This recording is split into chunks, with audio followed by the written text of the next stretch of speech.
आपने रेस उस तरीके से देनी है ना कि आपको कंट्रोल ना करना पड़े। इतने दिन की रेस दे रहे हो फिर कंट्रोल कर रहे हो, रेस दे रहे हो फिर कंट्रोल कर रहे हो, इसका कोई मतलब नहीं बना नहीं है।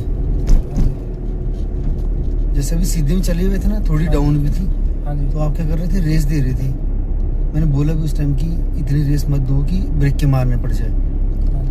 कंट्रोल रखो, गाड़ी को लिमिट में चलाओ। थोड़ा सा भगा रहे हो फिर रेस दे रहे हो, उसको रेस देनी फिर ब्रेक मारनी, रेस देनी फिर ब्रेक मारनी, तो कंट्रोल करने पड़ने ना आपको गाड़ी। तो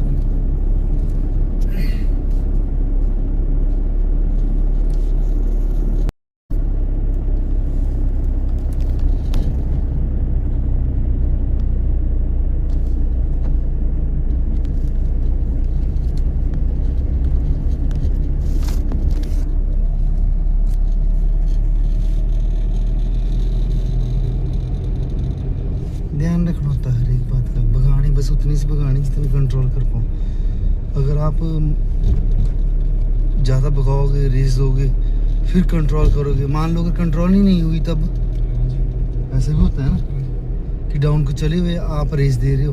मैंने मना कर दिया कि आपने जब भी लर्नर हो, अभी जब तक आपका पाँव बैठा नहीं ढंग से ब्रेकों पे, एक्सीलेटर पे, क्लच पे, ठीक है ना, जब तक आपको ये सोच सकती नहीं है कि यार मैं कंट्रोल कर लेनी है, अब अपने आप ही हाथ पाँव लग के जाने हर एक जगह पे, समझ गए, गेयर डाउन हो रहा खुद ही, तो तब तक आपने नहीं भगानी है।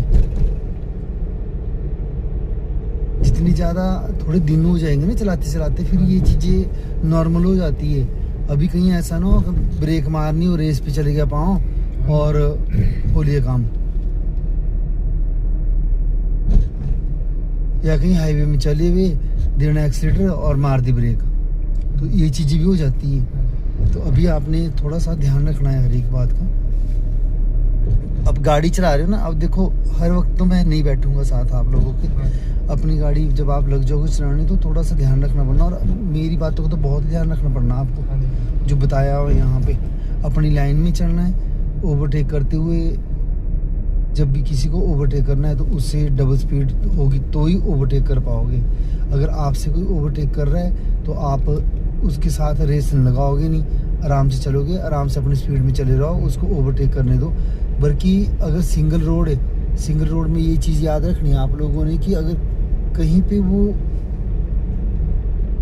आगे से कोई गाड़ी आ रही है तो आप अपनी आस्था कर दो, दूसरी गाड़ी को निकलने दो जो ओवरटेक कर रहा है आपसे।